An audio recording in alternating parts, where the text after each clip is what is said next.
പാലക്കാട് ആലത്തൂർ പത്തനാപുരത്തെ താൽക്കാലിക നടപ്പാലം തകർന്നു വീണു. പത്തനാപുരത്തെ 1500ഓളം കുടുംബങ്ങൾക്ക് ഭാരതപ്പുഴ കടന്ന് ആലത്തൂരിലേക്ക് എത്താനുള്ള പാലമാണ് തകർന്നത്.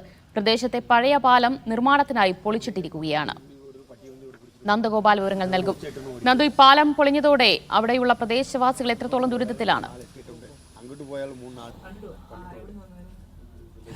ഈ ഒരു പാലക്കാട് ആലത്തൂർ പത്തനാപുരത്തെ ഒരു പഴയ പാലം പുനർനിർമ്മാണത്തിനായി പൊളിച്ചതോടുകൂടിയാണ് ഇങ്ങനെ ഒരു നടപ്പാലം ഇവിടെ നിർമ്മിച്ചിട്ടുണ്ടായിരുന്നത്. പക്ഷേ ഇത് തീർത്തും അശാസ്ത്രീയമായാണ് നിർമ്മിച്ചത് എന്നുള്ളത് അവിടെയുള്ള നാട്ടുകാർ നിരന്തരം പരാതിപ്പെട്ടിട്ടുണ്ടായിരുന്നു.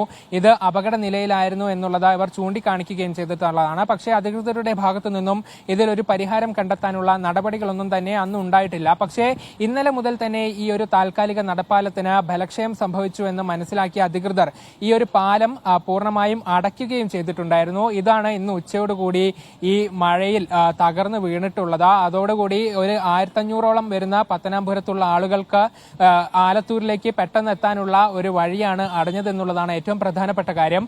ഇനി 2 വഴികളാണ് ഇവർക്ക് ഈ ആലത്തൂർ ഭാഗത്തേക്ക് എത്താനുള്ളത്. 2 വഴിയിലൂടെയും ഏതാണ്ട് 10 കിലോമീറ്റർ ദൂരം സഞ്ചരിക്കണം. അതിൽ ഒരു വഴി ഗതാഗത യോഗ്യവുമല്ല, തകർന്ന റോഡുകളാണ്, വാഹനത്തിന് അതിലൂടെ വരാൻ സാധിക്കില്ല. അപ്പോൾ വലിയ ദുരിതമാണ് ആൾക്കാർക്ക് ഇതുമായി ബന്ധപ്പെട്ട് ഉണ്ടായിരിക്കുന്നത്. ഏതായാലും ഇനി ഇതിൽ ഒരു പരിഹാരം ഉണ്ടാകണമെങ്കിൽ താൽക്കാലികമായി ശക്തമായ ഒരു നടപ്പാലം നിർമ്മിക്കുക, അല്ലെങ്കിൽ പഴയ പാലത്തിന്റെ പണി പെട്ടെന്ന് പൂർത്തിയാക്കുക എന്നത് മാത്രമാണ് പരിഹാരം.